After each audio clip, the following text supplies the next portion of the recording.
Hello everyone, and it's Kay here. Welcome back to my channel. I hope this finds you all well and safe and free from too many worrisome burdens. It's been a little while. I had a bit of a slump, and then I've been working on things that will come together a bit later on, and I thought, well, I need to just go on and share a few bits and pieces and hopefully do the usual bit of inspiration if it's there to be had. This month, as people that watched my previous video know, is Boho month in the Mixed Media Craft Emporium on Facebook, and this Sunday the two managers of the group, Nina and Kylie Koo, put up their respective videos, and again I've gone with what Nina shared, primarily because I just love notebooks and that kind of thing, and went on, I'm doing a lot of umming today, to make these two lovely journals, very simple and straightforward to do, and they are little writing journals, not journals with pictures and all that kind of thing in. If I just open up the large one here, you'll see what I mean. It's just plain paper, so you can doodle in it, you can write out little memory joggers and that kind of thing if you want to. Two signatures with nice paper to write on.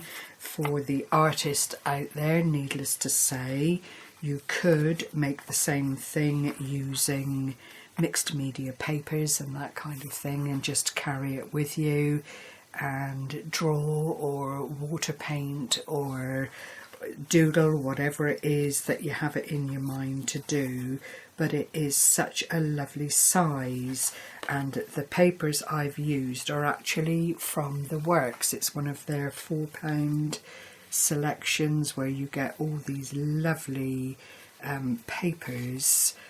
They are narrow, they're not the full A4 size, but they are lovely quality, probably about 220 GSM. It's the MC company, I believe, and there was a whole range of them not so long ago. They're glittered, they're foiled, and as I've already said, really nice to work with. So I followed the recipe. I call them recipes because it's easier for me to remember, tutorial, whatever you care to call them, from Nina, which is very straightforward, very simple. Dug out my papers that I wanted to use, found these lovely little feathery dream catchers, I think they are, and it is just a sticker, but it's in bronze. So by the time I put my little plaque on the front, which is a cream colour but still in keeping with the other colours within the paper, it really came together really nicely. I wanted to use two pieces of the paper. This is a kind of Aztec or Indian styled paper, and then the feathers and so on here. So I just thought that married up really nicely together.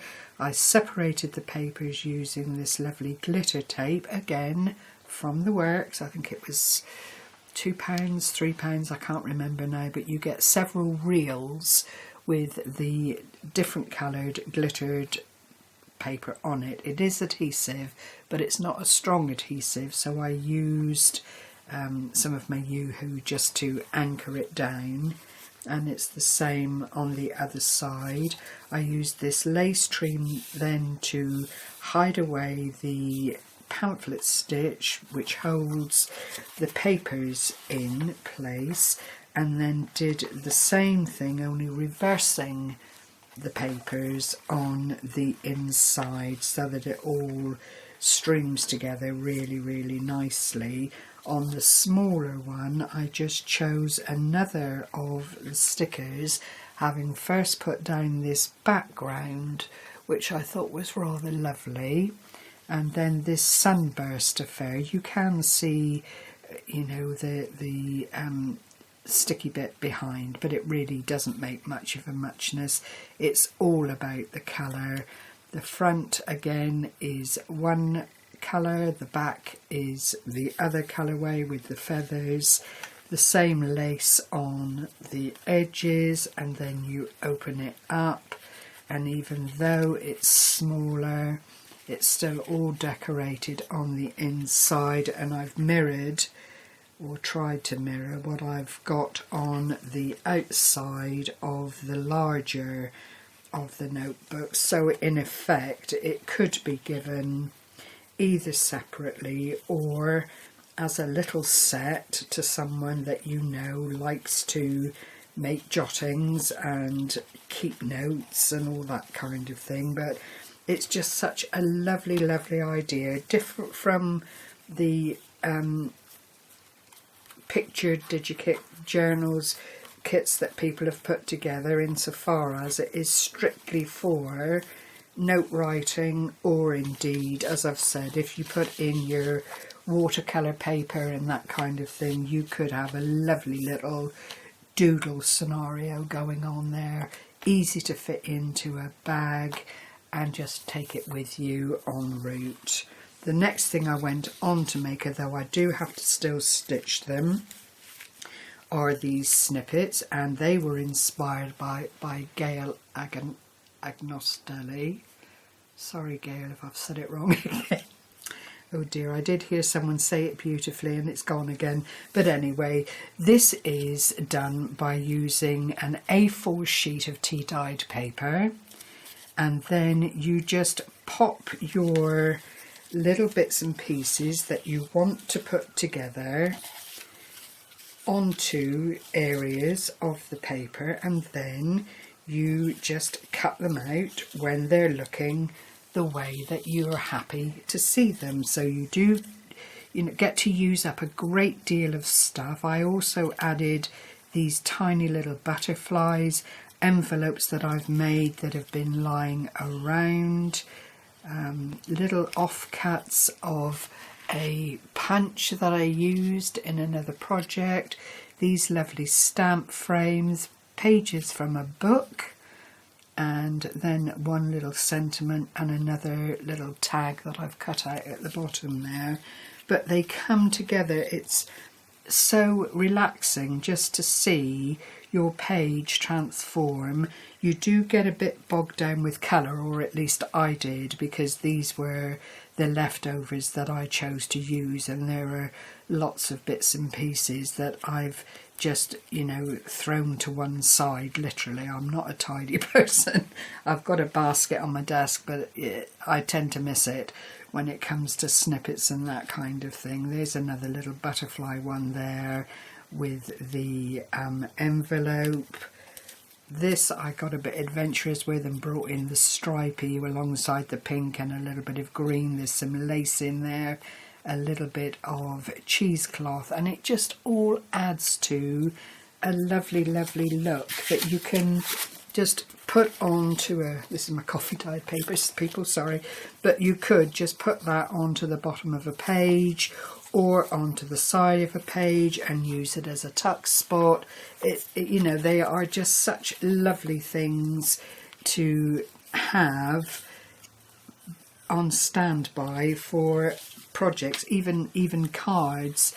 If you put that across the centre of a large card with, you know, some pretty background paper that was a little bit muted and in keeping with the colours that you've used, even for that kind of thing, they work beautifully.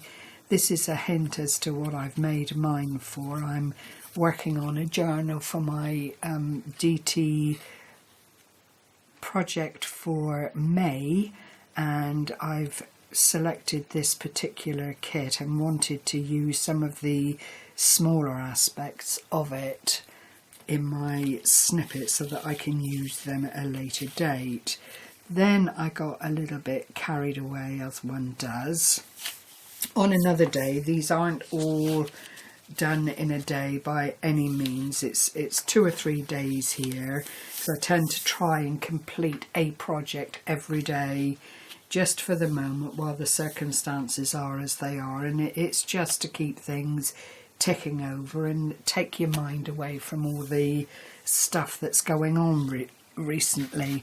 But what I decided I would make are some of these lovely little pretend file folders, pockets they are. So I got myself a template, made it out of something, I can't remember now what it was, but this is what it amounts to. I've just curved some edges, rounded some corners. It's just an ordinary A4 sheet of paper that I've placed it on, and you can get one, maybe two, depending on how you line them up. And all you do then is fold the side tabs in. This is your tab here for the faux pocket. Fold it over, glue it together, and I just draw around this on, you know, even tune up bits of card that I've perhaps nibbled the end off or something, so as not to waste anything. Then I decorate them with whatever I've got to hand. This is just a music stamp, some distress ink that I added some water in and just literally stomped it down around it everywhere to pick up colour, and then went on to put some other little stamps on. A nice little bit of lace ribbon here. There's one of the sentiments from G.I. Kerr, and then you have a pocket to keep in whatever you like. You could actually add another faux tab on the side here, punch through them and make a little journal just made up of these pockets. But I really have enjoyed, again, putting these together. It's just something to keep you out of mischief and, as I say, occupy your mind. This is another of the snippets, another sentiment from G.I. Kerr's kit that I think everyone has at the moment. It is really, really lovely. And again, just the stamping, the ink splodging. I did go around it with a little bit of bronze coloured pearlised paint just to give it a nice finish, but you don't really see it in this light. And that was those two. Then I found a couple of bits of black card and remembered my Tracey Fox cutouts that I'd purchased some time ago, and got to set with my tea-dyed papers again. I've only decorated the one side, so you could actually anchor it onto a page. Again, make the faux tab here, use it as an actual page in your journal. Again, you've got that lovely, lovely storage area there. I suppose I ought to give you a size, really. It just puts it into perspective then. But it is just over 6 inches by 4 1/4. So it's a really lovely size. It would fit most journal sizes if that's what you wanted to use it for. But again, you could also put it on the front of a card, put a little message inside, and that makes a charming little gift for someone. And this is another one that I did, and I've just used the glossy accents, as you can see, to just give it that extra bit of dimension, extra bit of prettiness. And I just think these two probably are my favourite ones that I did. Again, a little bit of stamping. This was a stamp from In Love Arts, and this one I bought a long time ago, but it just kind of lends itself to this kind of project, really. So these are my makes for the moment. And I shall go on and do some more because I need to keep myself busy and, you know, just have a little something to do in the long hours that I find myself on my own, with Gary still being a key worker and working long hours at the moment. So we will just plod on and keep busy and try and keep the blues away, which is what it's all about at this stage. You know, it is going to go on for some time, and it is important to try and keep the mind ticking over and in good order. So with that, I shall love you and leave you. Thank you very much for your time. I hope as always that you've been inspired and that you've enjoyed what I've shared with you, in the hope that you will then have a little kickstart to the old mojo if it's lacking, or just feed the fire that's already there. So take care everyone, as I've said, and stay well, stay safe, and thank you for sharing this time with me. Happy crafting everyone. Bye bye for now.